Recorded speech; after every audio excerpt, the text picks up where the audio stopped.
Halo Sobat Famsa, mari kita mengenal sosok inspiratif satu ini. Beliau akrab disapa dengan Pak Nanung. Yuk kita tengok profil beliau sebagai berikut.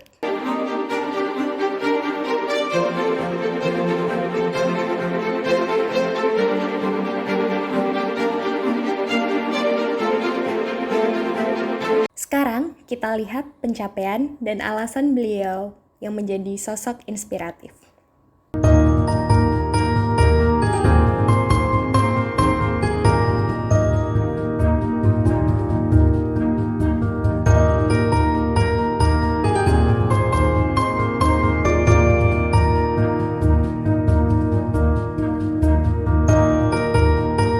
Mari kita mengenal sosok beliau lebih dekat lagi. Saya ditempatkan di Kabupaten Goa waktu itu, dan saya memulai karir saya sebagai staf di sana. Saya jalani dengan berbagai kesulitan tentunya sebagai pendatang, kemudian masuk ke area yang baru di luar Jawa.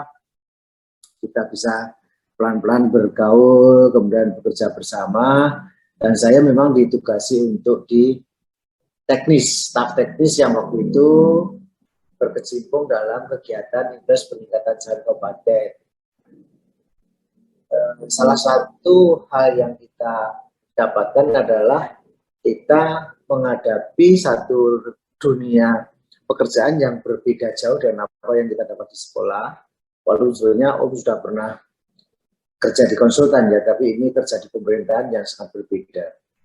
Kemudian kami jalani dengan baik, dengan berbagai kesulitan dan hambatan yang ada. Sebagai pendatang, kita membawa misi pusat, tidak gampang karena waktu itu masih namanya komputer saja masih asing di sana. Tapi yang menurut saya sih bagus untuk menggembleng mental kita. Jadi kita punya jiwa korsa antar teman di luar Jawa yang waktu itu penugasannya bareng, kemudian kita punya mental yang kuat menghadapi segala situasi yang tidak gampang, baik itu sosial, kemudian menghadapi keterbatasan resources, kemudian keterbatasan peralatan dan lain sebagainya. Jadi terlibat di bangunan Tawangmangu, akhirnya saya bisa sampai pada posisi Pimpro di Jawa Tengah, melalui Pimpro pemeliharaan, Pimpro pembangunan, penyelesaian Pantura, dan juga proyek APBN yang maupun LUN yang ada di Jawa Tengah. Kira-kira begitu perjalanan dari Makassar menuju Jawa. Medan yang akan kita kerjakan dalam artian apa yang akan kita kerjakan, lokasi yang akan kita kerjakan, kemudian kita tahu permasalahan-permasalahan yang kita potensi untuk dihadapi. Jadi, berkomunikasi dengan tim yang memang perlu dukungan kita. Kan bagaimana kita keluar dari permasalahan yang ada. Kira-kira begitu, Aurea. Ya.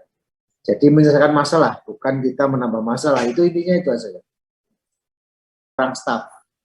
Kadang kita menjadi bawahan, kadang kita menjadi atasan.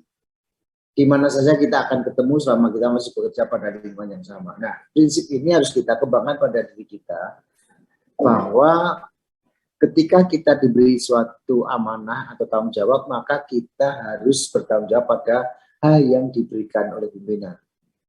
Misalnya, contoh gampangnya, sebagai PPK atau sebagai Satker, suatu saat dipindah dari tempat A ke tempat B.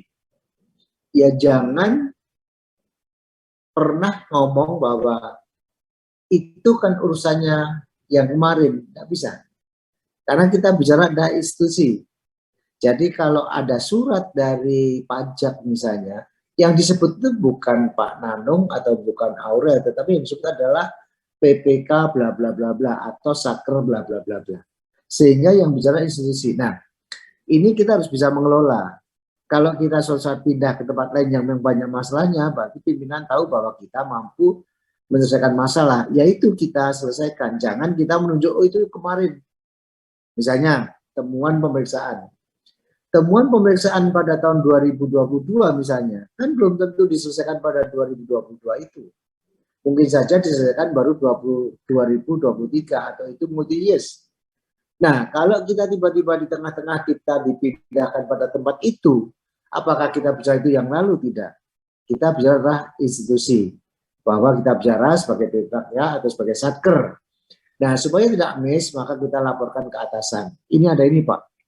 Ini ada ini, Bu. Bagaimana kita selesaikan? Karena ini menyangkut institusi, bukan menyangkut Pak itu, Pak ini. Enggak. Itu tidak pernah terjadi. Nanti kalau seperti itu, maka yang terjadi adalah hanya menimbulkan permasalahan. Dan akhirnya lubang itu tidak pernah tertutup, tapi menganga terus, sehingga catatan temuan tidak pernah selesai. Ini satu mental yang harus kita bangun pada diri kita. Tetapi batasan-batasan koridor itu harus kita pegang. Sejauh mana tanggung jawab waktu itu ada batasan. Jadi itu menjadi tanggung jawab yang secara hukum tertulis nanti akan dengan sendirinya muncul. Misalnya, satu pemeriksaan pada tahun A sampai tahun B, karena multi-years. Maka si pemeriksa pun akan melihat seperti apa dulu kronologinya, di mana posisi kita saat itu, kapan kita masuk, itu akan otomatis, tidak usah takut. Tetapi untuk menyelesaikan proses itu kita jangan lari dari tanggung jawab, karena kita akan terlibat dalam proses itu, karena kita menggantikan satu proses yang memang ada PR, misalnya seperti itu. Misalnya contoh yang gampang lah, saya menyelesaikan pembangunan jembatan CS yang ada di NTT misalnya, yang boleh dikatakan waktu itu tidak selesai, dan akhirnya bisa kita selesaikan. Prinsipnya gampang, saya konsultasi ke aparat hukum, Pak ini ada seperti ini, bagaimana saya harus bertindak? Kalau tidak selesai, Bapak masuk, nanti jadi masalah. Tapi kalau saya mempunyai usul teknis seperti ini, apakah bisa dikelola, apakah bisa dikerjakan, langkah apa yang harus saya lakukan, dan tentunya kita akan diberi semacam guideline lah bagaimana menyelesaikan itu. Karena apa?